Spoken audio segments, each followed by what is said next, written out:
미스스한 이야기. 오늘은 바나트의 마녀로 불리는 세르비아의 최고령 연쇄 살인범, 살인의 과학 지식을 동원한 바바 아누이카에 대한 이야기입니다. 한국에서는 그다지 유명하지 않은 인물이죠. 하지만 유명세와는 별개로 바바 아누이카는 특이하고 잔인합니다. 영화로 만들어도 손색이 없을 정도로 말이죠. 1928년의 어느 날 발칸반도의 내륙국 세르비아에서 한 명의 연쇄 살인범이 체포됩니다. 피해자가 5명, 6명만 되어도 보통 난리가 나죠. 그런데 10명, 20명도 아니고 최소 50명에서 최대 150명을 살해한 연쇄살인범이 체포됩니다. 여기서 놀라기는 아직 이릅니다. 실제로 사람들을 경악에 빠지게 한 것은 살해당한 사람의 숫자 때문이 아니었죠. 사람들을 경악하게 만든 건 연쇄살인범의 성별과 나이였습니다. 전부는 아니지만 연쇄살인범의 대부분은 남성이죠. 하지만 50에서 150명을 살해한 연쇄살인범으로 체포된 사람은 90대 할머니였습니다. 심지어 살해된 사람 대부분이 남자였는데 말이죠. 어떻게 90대 할머니가 최소 50명이 넘는 남자를 살해할 수 있었을까요? 그 전말을 알기 위해 19세기로 거슬러 올라가 보죠. 훗날 최소 50명 이상의 남자를 살해한 혐의로 체포되는 바바 아누이카는 1838년 루마니아 바나트 지방에서 태어났습니다. 아누이카의 주장에 따르면 자신은 1838년이 아닌 36년에 태어났다고 하는데, 아누이카의 초기 생애에 대해서는 신뢰할 만한 자료가 많지 않아서 무엇이 진실인지는 확인하기 어렵죠. 사실 그다지 중요하지도 않습니다. 바바 아누이카의 어린 시절은 다른 연쇄살인범들과 많이 달랐습니다. 연쇄살인범들은 힘들고 어려운 가정폭력과 같은 불안한 환경에서 자란 게 대부분이죠. 하지만 바바 아누이카는 일반적인 연쇄살인범들과 달리 남부러울 것 없이 유복한 어린 시절을 보냈습니다. 아누이카의 아버지가 루마니아의 부유한 가축 사육사였거든요. 11살 무렵 현재 세르비아의 마을인 블라디미로바츠로 이사한 아누이카는 원하는 만큼 충분한 교육을 받을 수 있었습니다. 부유한 가문의 아이들과 함께 사립학교에 다녔고 모든 면에서 편안한 삶을 누렸죠. 한마디로 그냥 부잣집 딸이었을 뿐 평범한 소녀였습니다. 실제로 아누이카의 성격도 괴팍하거나 잔혹하거나 이상한 점은 보이지 않았죠. 인생의 전환점을 맞게 된 것은 성인이 된 후부터였습니다. 20대 초반 아누이카는 부러울 게 없는 숙녀로 자랐죠. 귀하고 곱게 자란 아누이카의 성격이 변한 것은 사랑 때문이었습니다. 젊은 오스트리아 군 장교와 사랑에 빠졌다가 얼마 못 가 장교로부터 버림을 받게 되거든요.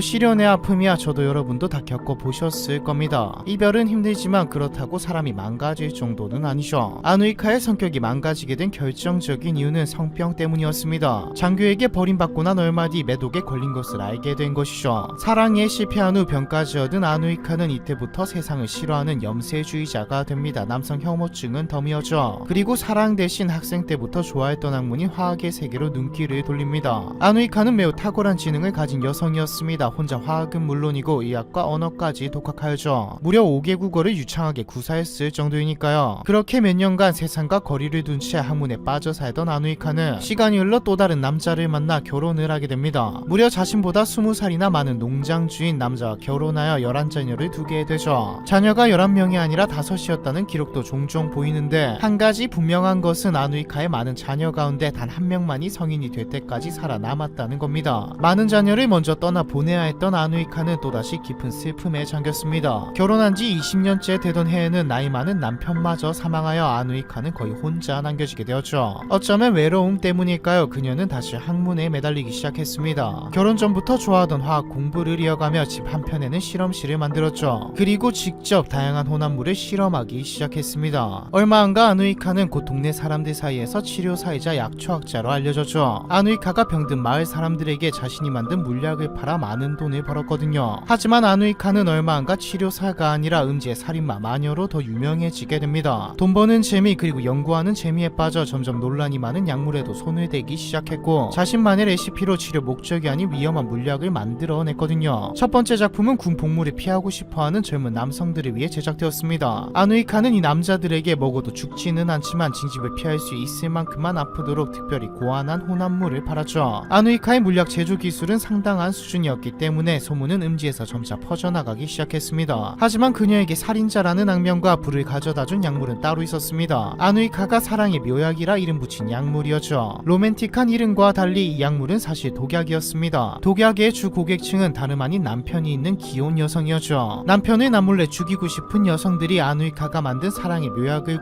구매해갔습니다. 사랑의 묘약을 사고 싶은 여성이 아누이카의 실험실에 들어가면 아누이카는 그 문제가 얼마나 무거운가요? 라고 묻곤 했습니다. 이 질문은 일종의 코드이자 정말 질문이기도 했죠. 이 질문의 실제 의미는 독살당할 남자가 얼마나 무거운지를 묻는 것이었습니다. 아누이카는 비수와 독초를 혼합 합하여 독약을 만들었는데 몸무게에 따라 들어갈 비수의 양이 달라졌거든요. 동시에 어떤 사연이 있는지를 물어본 것이었죠. 아누이카의 독약의 핵심이자 아누이카가 오랫동안 잡히지 않을 수 있었던 이유는 독약을 먹은 뒤 시름시름 앓다가 서서히 죽게끔 고안되었기 때문이었습니다. 기록에 따르면 의뢰인의 남편들은 평균 8일 정도면 죽었다고 알려져 있죠. 이런 식으로 1920년까지 독약 사업을 벌인 바바 아누이카는 거액을 벌어들였습니다. 나중에는 직원을 고용할 정도였는데 직원은 잠재적 고객을 찾아가 아누이카와 연결해주곤 했죠. 지금으로 치자면 영업직이네요. 이 무렵 의뢰인들은 바바 아누이카가 마력으로 사람을 죽인다고 믿었고 아누이카를 바나트의 마녀라고 부르기 시작했습니다. 그렇게 마법수 사업이 확장될수록 아누이카와 사랑의 묘약에 대한 소문이 지나치게 퍼지면서 아누이카는 결국 꼬리가 밟히게 되죠. 타나 모미로프라는 여성이 아누이카의 실험실에서 무려 3번이나 사랑의 묘약을 구입했는데 첫 번째는 첫 남편을 위한 것이었습니다. 정말로 남편이 일주일 만에 사망한 것을 확인한 스타나 모미로프는 결과에 만족했고 그 후 재혼하여 다시 아누이카를 찾아가죠. 이번엔 새 남편의 부유한 삼촌과 시아버지를 위한 독약이었습니다. 결혼하고 돈을 차지하기 위해 약을 산 것이죠. 경찰은 모미로프 전 남편과 현 남편의 삼촌 그리고 시아버지가 죽은 상황이 너무 비슷해 의심을 하기 시작했습니다. 결국 경찰은 모미로프를 신문했고 바바 아누이카의 꼬리가 밟히게 된 것이죠. 아누이카는 모미로프에게 독약을 판 적이 없다고 주장했지만 희생자 시신에서 발견된 비소 흔적 분석과 의뢰인들이 하나둘 증언을 하면서 1928년 마침내 체포되고 말죠. 경찰은 아누이카가 몇 명을 죽였는지 조사했지만 정확한 수는 알아내지 못했습니다. 아누이카가 끝까지 결백을 주장하며 진실을 말하지 않았거든요. 그래서 경찰은 정황과 의뢰인의 진술, 독약을 만든 시기에 의문사한 사람 수를 조합하여 희생자를 50에서 150명이라고 추측했습니다. 체포 이듬해인 1929년 아누이카는 징역 15년형을 선고받습니다. 하지만 이때 아누이카는 이미 살 만큼 산 90세의 노인이었죠. 지금도 90살이면 오래 산 건데 당시 90살은 당장 오늘 죽어도 이상하지 않을 나이입니다. 90세 노인에게 15년형이 큰 의미가 있을까요? 당연히 피해자와 유족들에게 만족스럽지 못한 재판 결과였습니다. 게다가 바바 아누이카는 징역에다 살기도 전에 감옥에서 나왔죠. 8년 뒤 고령을 이유로 풀려났거든요. 풀려난 아누이카는 집에서 인생의 마지막 2년을 즐기다 1938년 9월 1일 정확히 100세의 숨을 거두었습니다. 아누이카가 죽을 때까지 무죄를 주장하는 바람에 바나트의 마녀의 손에 목숨을 잃은 사람 수는 끝내 밝혀지지 않았습니다. 아누이카는 분명 직간접적으로 수십 명의 사람을 살해한 연쇄 살인범이 맞지만 일반적인 연쇄 살인범과는 다르다는 점이 특이하죠. 그녀는 유복하고 남부러울 것 없는 어린 시절을 보냈지만 20대 초에 연인으로부터 배신을 당하고 매독에 걸리는 쓰라린 아픔을 견뎌야 했습니다. 또 자식들이 성인이 되기도 전에 죽고 나이 많은 남편마저 세상을 먼저 떠나는 아픔을 겪기도 했고요. 이 과정에서 여성들을 돕고 싶어지기라도 한 걸까요? 아누이카의 타겟은 불특정 다수의 남성이 아닌 주로 가정생활에서 현실적인 문제를 겪고 있는 여성들의 남편이었습니다. 예를 들면 억지로 중매 결혼을 한 여자라거나 가정폭력을 일삼는 남편을 죽이고 싶은 여자, 알코올 중독자 남편을 죽이고 싶은 여자 등이 아누이카의 주 고객층이었죠. 뭐 어떤 서사가 있건 간에 결코 살인을 정당화할 수는 없지만요. 바나트의 마녀로 불리던 세르비아의 최고령 연쇄 살인범 바바 아누이카에 대한 이야기, 이번 편은 여기까지입니다.